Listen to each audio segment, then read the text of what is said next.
Within the ranks of the Xeno-hunting Deathwatch, there have been countless heroes that have carved legendary tales exemplifying the courageous and vigilant role of its unique Space Marine chapter.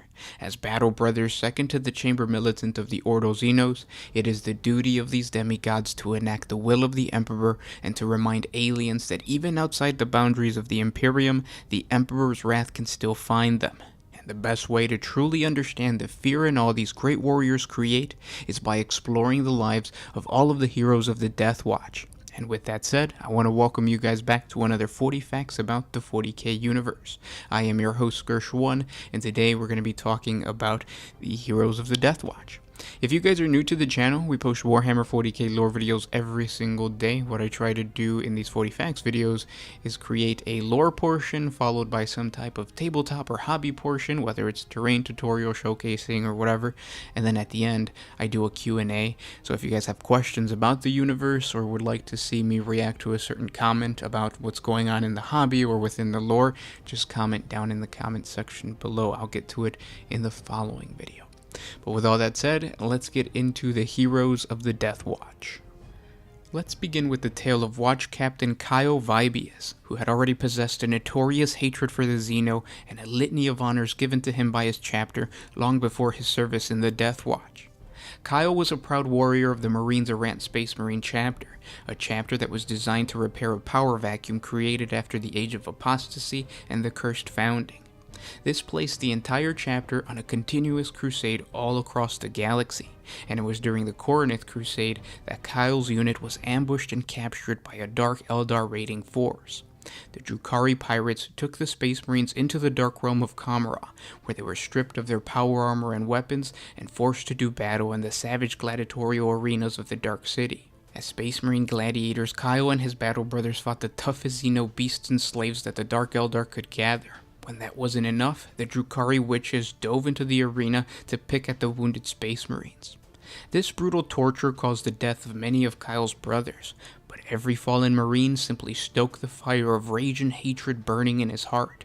Eventually, the Dark Eldars found newer playthings to occupy their time, and Kyle seized this opportunity to organize his fellow captives and launch a small but very determined slave uprising.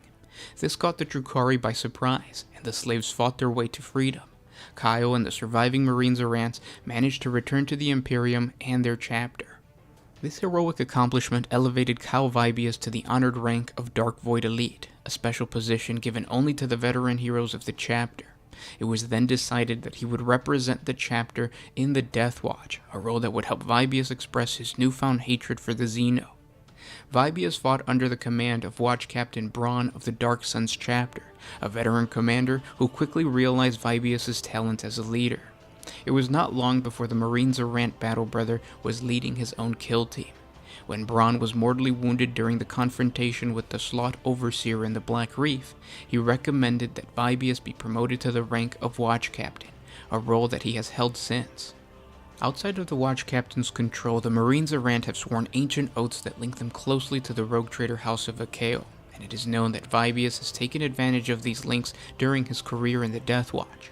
From time to time, void ships bearing the heraldry of rogue trader Akeo have docked at watch stations throughout the Akara Salient. These void ships possess the correct inquisitorial codes to gain access to the stations, and it is said that many times Vibius went aboard to confer with the vessel's mysterious passengers.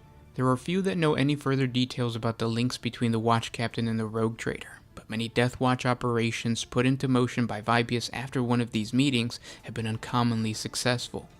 Nevertheless, Vibius has personally led a number of kill teams into battle against the Xeno and the Heretic alike. There are many in the Deathwatch of the Jericho Reach who consider him uncommonly reckless and aggressive, particularly towards the corrupted soldiers of Cult General Alex Sarda. Some whisper that Vibius' unusual zeal is merely disguised pragmatism, that Vibius believes the sooner the threat of the Stigmatus is eliminated, the sooner the Watch Captain can resume his own quest for revenge against the Drukhari in the region. To this day, Watch Captain Vibius continues to add glorious victories in the name of the Deathwatch, and has become the embodiment of the alien hunting rage that exemplifies the chapter.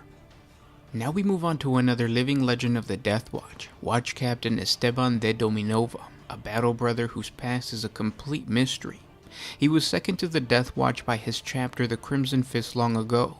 A quiet and straightforward man, Esteban is recognized by everyone taking vigil in the Jericho Reach as an almost divine apothecary, capable of resurrecting warriors that would otherwise be lost in battle. Countless battle brothers owe their limbs to this almost mythical healer, whose medical skills and finely honed surgical abilities border on the unnatural. He also has a strange affinity towards xenobiology. His understanding of the non-human form surpasses even most within the Ordo Xenos of the Inquisition and some within the Adeptus Mechanicus Magi Biologists. The pale-faced warrior rose to become a watch captain, and now serves as a fabled guide for many kill teams within the region. Some go to De Dominova for medical assistance, either to be taught a particular surgical art or for some physical care. Others seek out the watch captain to discuss specific xeno species that might be encountered in an upcoming trial. Each and every battle brother that meets with him describes the Space Marine as stoic to the point of robotic. His colorless eyes and piercing glare probe their minds. He is incredibly reserved to newcomers, but once rapport has been established, it is revealed that he is pious and a passionate warrior. Knowledgeable on many subjects, fluent in dozens of languages, and possesses a very dry wit. Esteban de Dominova is an example of what happens to the legendary warriors who choose to take up multiple vigils, and they dedicate their lives to their newfound work. And now we move on to the very unique watch captain Artemis.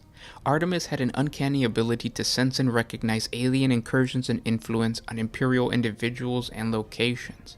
He was originally a battle brother of the Mortifactors chapter, but was brought into the Deathwatch to put his unusual abilities to use. Artemis commanded several Deathwatch kill teams against the xeno species known as the K-Nib in the Dornian sector. The species actually dated back to the War in Heaven. This was done at the request of the Imperial Guard's Castellan regiment. Artemis personally slew the K-Nib leader and ended their attack upon Imperial space. Even though the credit was given to the Castellan regiment, he was quoted as saying, "Do not ask why kill the alien, rather ask why not." Currently, the true whereabouts of Watch Captain Artemis is a mystery. The last known record is getting an augmented eye and an augmented arm after being attacked by Tyranids in one of the Watch fortresses. His true whereabouts right now are completely unknown. And that's the lore to the heroes of the Deathwatch. If you guys have any questions for me, or if you guys would like me to respond to a certain comment, just comment down in the comment section below and we'll talk about it next 40 Facts video. Well, I really appreciate you guys listening, and we'll talk tomorrow. This was Gershwin with One Mind Syndicate signing out. Always